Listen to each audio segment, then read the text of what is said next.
Chegamos na lição de número 6, que vem com o seguinte tema: o coração endurecido. Nesse momento eu quero convidá-lo a abrir a palavra do Senhor no livro de Êxodo, no capítulo 9. Eu quero ler com vocês alguns textos deste capítulo. Êxodo, no capítulo 9, versículo de número 6 e 7. Êxodo, capítulo 9, versículos 6 e 7. Eu estarei lendo na Nova Versão Transformadora, que nos diz o seguinte: o Senhor fez como tinha dito. Na manhã seguinte, todos os animais dos egípcios morreram, mas os israelitas não perderam um só animal. O faraó mandou investigar e confirmou que o povo de Israel não havia perdido um só animal. Ainda assim, o coração do faraó permaneceu endurecido e ele continuou se recusando a deixar o povo sair. Agora, quero ler com vocês o versículo de número 12, que nos diz o seguinte: mas o Senhor endureceu o coração de Faraó, e como o Senhor tinha dito a Moisés, o Faraó se recusou a ouvir. Agora vá comigo para os versículos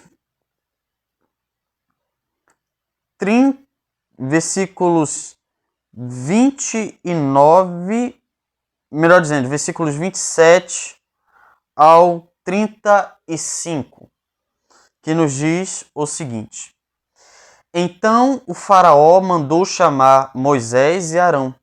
Desta vez eu pequei, disse ele. O Senhor é justo, e eu e meu povo somos culpados. Por favor, supliquem ao Senhor que ele ponha fim à tempestade horrível de trovões e granizo. Já chega, eu os deixarei ir. Não precisam mais ficar aqui. Moisés respondeu: assim que eu sair da cidade, estenderei as mãos ao Senhor. Eu estenderei as mãos ao Senhor. Os trovões e o granizo cessarão, e o faraó saberá que a terra pertence ao Senhor. Mas sei que o faraó e seus oficiais ainda não temem o Senhor Deus. Todo o linho e a cevada foram destruídos pelo granizo, pois a cevada estava na espiga e o linho em flor, o trigo comum e o trigo candeal, porém foram poupados, pois ainda não tinham brotado do solo. Moisés deixou a corte do faraó e saiu da cidade. Quando estendeu as mãos ao Senhor, os trovões e o granizo cessaram, e a chuva torrencial parou. Ao perceber que a chuva, o granizo e os trovões haviam cessado, o faraó voltou a pecar, e seu coração mais uma vez se endureceu, assim como o de seus oficiais. Uma vez que seu coração continuava endurecido, o faraó se recusou a deixar o povo sair, como o Senhor tinha dito por meio de Moisés.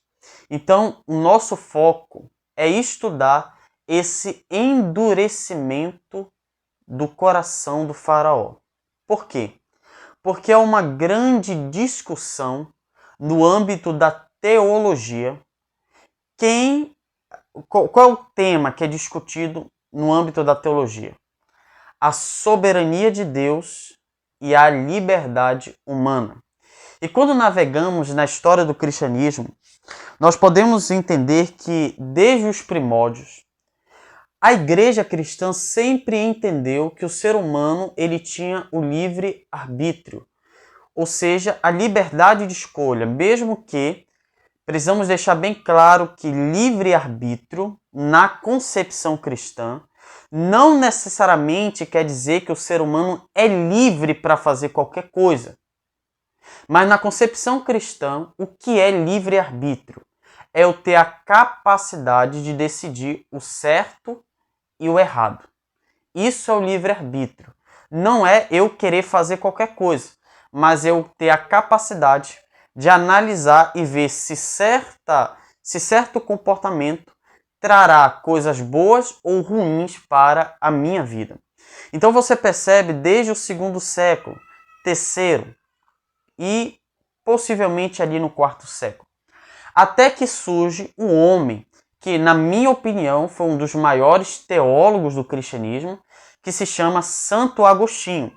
E até a lição traz aqui na parte de domingo um pouco acerca deste homem, Agostinho de Hipona, ou Santo Agostinho. E indo mais a fundo, a lição não entra nesse detalhe, nós precisamos entender que Santo Agostinho ele tinha duas fases. Ele teve duas fases, principalmente nesta percepção entre a soberania de Deus e a liberdade humana. Precisamos entender que a primeira fase é Agostinho novo e o Agostinho velho. O Agostinho, na sua fase jovem, quando ele adentra dentro do cristianismo, Agostinho tinha uma visão patrística de que o ser humano ele tinha essa liberdade, esse livre arbítrio. Só que ficando um pouquinho mais velho, um pouquinho mais idoso, ele vai analisar, ele vai trazer certas concepções fora da cristandade para dentro do cristianismo, algumas visões gnósticas, o determinismo, ou seja, quando Agostinho chega na sua fase mais velha, Agostinho chega à seguinte conclusão de que o ser humano, na realidade, ele não tem liberdade. Mas Deus determina as ações do homem a tal ponto que Deus decide se esse homem vai para o céu ou para o inferno. E essa concepção de Agostinho vai se refletir na teologia protestante, principalmente nos escritos de Lutero e também nos escritos de Calvino. E aí há um ser humano que vai se distanciar um pouco dessa ideia, que se chama Jacó Arminius. Jacó Arminius vai estabelecer o conceito de arminianismo, onde Armínio vai dizer que o ser humano, pela graça de Deus, atuando na sua vida, esta graça o dará a capacidade de decidir se ele vai aderir à salvação ou não. É óbvio que aqui nós estamos dando apenas uma palhazinha, sendo que esse assunto é muito extenso, né? Perpassa pelos 5 pontos do calvinismo, 5 pontos do arminianismo, etc. Saindo um pouco dessa abordagem histórica, nós vamos agora para o texto bíblico, sobre aqui, principalmente aqui os textos que nós acabamos de ler, sobre o endurecimento do coração do faraó. Muitos críticos do cristianismo ou das páginas sagradas, sempre quando eles vão tecer críticas acerca da Bíblia, etc., eles vão dizer que Deus ele é um ser mau, egoísta, arbitrário. Por quê? Porque como que ele deseja libertar o povo de Israel se ele mesmo endurece o coração de Faraó? Então, se você lê, e Deus endureceu o coração de Faraó, dá a entender que Deus ele é arbitrário. Na realidade, ele não queria que Faraó libertasse o povo de Israel. Na realidade, Deus havia endurecido o coração sem dar nenhuma capacidade ou nenhuma oportunidade para Faraó libertar o povo de Israel. Mas é interessante que muitos desses críticos ignoram o texto, que é a base para a nossa discussão. Se foi Faraó que endureceu o seu coração ou foi Deus que endureceu o coração de Faraó. E que texto base é esse? É Êxodo capítulo 3, versículo 19. Vá comigo para Êxodo, no capítulo 3, versículo 19. Como eu disse, eu estarei lendo na nova versão transformadora, que nos diz o seguinte: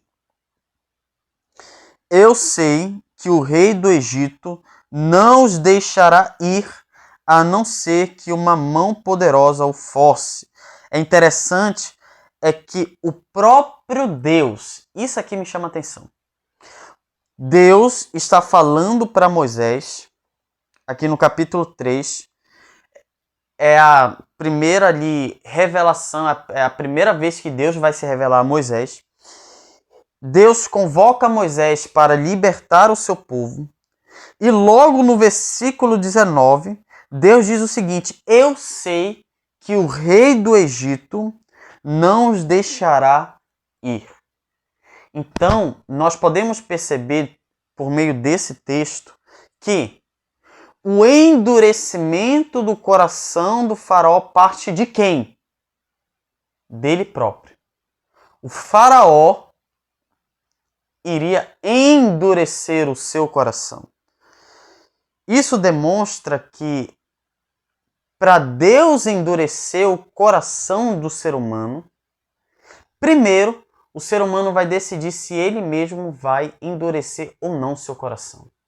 E conforme a decisão da pessoa, Deus endurece. Ou seja, Deus permite com que Faraó endurecesse seu coração. Então é um agir humano e automaticamente é um agir de Deus. É interessante é que Êxodo 3,19, Deus já alerta a Moisés de que ele já sabia que o próprio Faraó iria endurecer o seu coração. Em Êxodo 4,21, acompanhe comigo, por favor. Êxodo capítulo 4, versículo 21. Olha o que diz a palavra do Senhor. O Senhor disse a Moisés: quando chegar ao Egito, apresente-se ao Faraó e faça todos os milagres para os quais eu o capacitei. Contudo, endurecerei o coração dele, para que se recuse a deixar o povo sair. Ou seja, no capítulo 3, versículo 19, Deus diz, eu sei que ele vai endurecer o seu coração. No capítulo 3, versículo 21, agora é o agir de Deus. Eu vou permitir com que Faraó agora endureça o seu coração. Eu vou endurecer o coração do Faraó. Ou seja, Deus permite com que o coração do Faraó permaneça endurecido. Êxodo capítulo 5, versículo 2. É interessante que o próprio Faraó vai dizer o seguinte: quem é o Senhor para que eu ouça a sua voz e deixe Israel ir? Ou seja, você percebe que o próprio Faraó já endurece o seu coração. E interessante é que Êxodo capítulo 7, versículo 3, quando a vara de Arão engole as serpentes que vieram por meio da magia dos magos, no capítulo 7, versículo 13, acompanhe comigo, por favor, olha o que diz a palavra de Deus. Êxodo capítulo 7, versículo 13. O coração do faraó, porém, permaneceu endurecido. Ele continuou se recusando a ouvir. Olha aí. Então o endurecimento parte do próprio faraó e Deus assim o permite. E é interessante. Aí versículo 7, versículo 14, no capítulo 8, versículo 15, você percebe que Faraó continua endurecendo o seu coração. Mas é interessante que a lição diz que após a oitava e nonas pragas, da oitava praga em diante, você percebe agora a narrativa mudando. Não é agora Faraó endurecendo o seu coração ou se recusando a ouvir a mensagem dos profetas de Deus, ou seja, de Moisés e Arão. Mas agora muda a narrativa mostrando que agora Deus endurece o coração do Faraó. Ou seja, é o agir de Deus, é o agir do homem, mais o agir de Deus. Se o homem abre o seu coração, Deus age, permitindo com que esse coração encontre a verdade. Se esse ser humano endurece o seu coração, também Deus o permite com que o coração desse homem, ou dessa mulher, ou desse ser humano, continue endurecido. E aí vai se tratar um pouco do livre-arbítrio, e aí nós vai entrar ali nas discussões paulinas de Romanos no capítulo 9, aonde vai também lidar com a seguinte perspectiva sobre ali Esaú e Jacó. Eu amei Jacó, mas odiei Esaú. É interessante que, primeiro, nós precisamos entender que quando Paulo traz esse relato, é interessante que Paulo cita dois textos. dois textos. Um que está em Gênesis, no capítulo 25, versículo 23, e outro em Malaquias 1, 2, 3. Ambos os textos estão separados por cerca de 1000 anos. Ou seja, note bem que eu vou ler essa parte aqui da lição que eu achei muito interessante. Ao estudar a história do Antigo Testamento, fica claro que a declaração de Deus sobre desprezar Esaú veio após séculos em seus descendentes. Os edomitas agiram como inimigos e não como irmãos de Jacó e israelitas. Por que Deus desprezou Esaú e seus descendentes? É interessante é que Romanos capítulo 9 não está tratando acerca de salvação. Romanos no capítulo 9 está tratando de eleição de povos. Isso aqui tem que deixar claro. Esaú e Jacó estão representando uma descendência, pessoas, um grupo de pessoas. Por que Deus desprezou Esaú e amou Jacó? Porque Deus viu por meio da sua presciência que, primeiro, Esaú não iria valorizar a sua primogenitura, seus descendentes não iriam permanecer nos caminhos dele. Somente ali Jacó e seus descendentes. Com base na presciência de Deus, ou seja, no conhecimento que Deus tem acerca do futuro, Deus determinou qual dos dois o Messias viria. E Deus escolheu, obviamente, Jacó. Isso acontece com aqui Faraó, com o próprio Faraó. Deus sabia que Faraó iria endurecer o coração e com base nesse conhecimento prévio, Deus permite com que o coração de Faraó permaneça endurecido. E a pergunta chave é: sou livre? Será que eu sou livre? Obviamente, nós devemos tratar com cuidado. Porque é o seguinte, há muitas pessoas que acham que eu estou dentro da igreja, eu sou livre para fazer qualquer coisa. Não. A liberdade bíblica nada mais é do que você sair da autoridade de um senhor e partir para outra autoridade. Você deixa de ser escravo de um e passa a ser escravo de outro. Na concepção bíblica, todos somos escravos. Mas a pergunta é: quem é o teu Senhor? Pois Paulo vai dizer que é para a liberdade que nós fomos libertados. Isso aqui não é mesmo? Utiliza essa linguagem. Para a liberdade vocês foram libertados. Não usem a liberdade como uma forma de libertinagem. E quando você vai nos outros textos bíblicos, é interessante que você percebe Paulo dizendo: eu sou servo. E na língua original a palavra servo é escravo. Então é o seguinte, o que é liberdade na concepção bíblica? É eu decidir quem vai ser o Senhor da minha vida.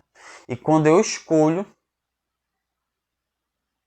quem é o Senhor da minha vida, então eu vou obedecer aos mandados daquele Senhor. Se o meu Senhor for Satanás e a minha carne, eu vou seguir as minhas vontades carnais.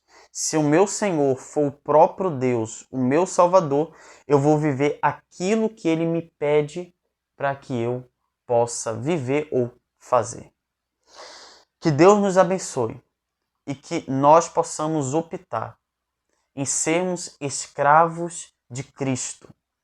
Somos livres. Sabe para quê? Para sermos servos de Cristo Jesus. Vamos orar? Senhor Deus e Pai, que possamos, Senhor Deus, utilizar a nossa liberdade, não para libertinagem, mas, Senhor, para vivermos em consonância contigo. Senhor, esteja com esse jovem, dando-lhe entendimento e sabedoria. Eu te peço, em nome de Cristo Jesus. Amém. Amém. Que Deus te abençoe, meu jovem, e eu te espero no próximo estudo da lição da Escola Sabatina, que vem com o tema geral Êxodo, um livro que mostra Deus em ação.